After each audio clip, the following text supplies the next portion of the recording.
Something strange, unsettling and heartbreaking is happening in the world. Unpleasantness does not diminish the reality, it makes it unpalatable, but even bitter truths must be acknowledged. The corruption narrative has failed. The anti-corruption drive did not just run out of steam, it went bust. Not just in our neck of the woods, but globally. Benjamin Netanyahu, poised to take back the reins in Israel, was indicted on several charges of corruption and abuse of public office in 2019. Unlike some of his predecessors, he refused to step down after the indictment. He is likely to become PM again. The entire case may be annulled if his right-wing allies' plans succeed. In Brazil, Luiz Lula has just defeated Jair Bolsonaro in the elections. The same Lula who in 2017 faced trial on corruption charges and was convicted to serve jail time. In 2021, he was given a reprieve by the Supreme Court that asserted the trial court did not have proper jurisdiction. Is the electorate gullible, or has the triumvirate of executive, legislature and judiciary been playing too much to the gallery? If someone convinces you to believe that the Brazilians only care about the sand and sun and football and samba, how would one explain what happened in the Philippines recently? The Marcos legacy was nothing but corruption and nepotism. It wasn't just a one-man show, it was a family-run saga of poor governance, cronyism, and amassing wealth at public expense. Imelda Marcos became a synonym for conspicuous spending. Her staggering shoe collection became as infamous as her husband's conviction in a murder trial in his younger days. The conviction was later overturned by the Supreme Court. The entire family was banished to plush exile in Hawaii when the regime was overthrown in 1986. The heir, Ferdinand Jr. was, however, only recently elected to the highest office in the country. So, Filipinos still suffer from feudalism and have not gotten the hang of democracy rooted in public accountability, you believe? How about Malaysia and Indonesia? The Datos and Putris do not all have pristine reputations. The corruption narrative is on its last legs. No disrespect or malice is intended against any one of these great nations. Not just because they are friendly countries, but because we suffer from the same public malaise in Pakistan.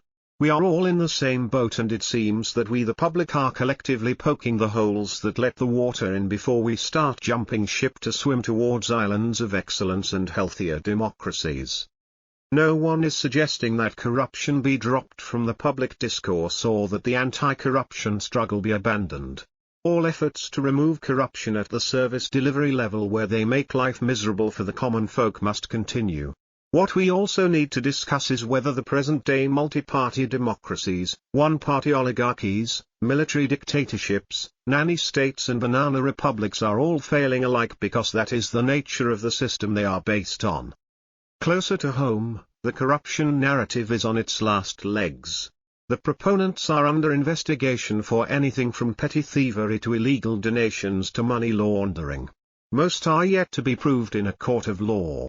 Those already convicted for not disclosing potential income to the Election Commission are poised to return to the country and to power. Those who were tried, terribly unsuccessfully one may add, for decades and for any and every corruption charge under the sun are making hay whether it shines or not. Communism has been discredited. Social democracies are questioning their gospel of social justice and affirmative action. Addiction to hydrocarbon and consumption-fueled growth has held the capitalist edifice hostage to Russian energy pipelines. Yes. The same Russia whose communism was pulled down along with the Berlin Wall now sits smugly as Europe braces for a bone-chilling winter. The situation in Ukraine holds the key to global energy and grain supplies. The electorate must insist on focusing election debates and manifestos on the delivery of services like education, health, potable water, sanitation, reliable and renewable energy, law and order, functioning courts, housing, and employment. Anyone who tries to rally support by telling you who among their opponents looted how many billions, ask them how many zeros there are in a billion. Most jokers hire personal accountants to do their math, to maintain double ledgers, who then return from exile to run the exchequer to tell us how empty it has been.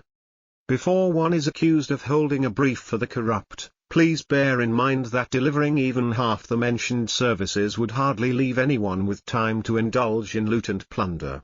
The discourse needs to be about what impacts citizens' daily lives and not lectures on piety, crusades, jihad and the corruption wild goose chase. The writer is a poet. His latest publication is a collection of satire essays titled Rindana. shahzadshahjeel1@gmail.com. Published in Dawn, November 12, 2022.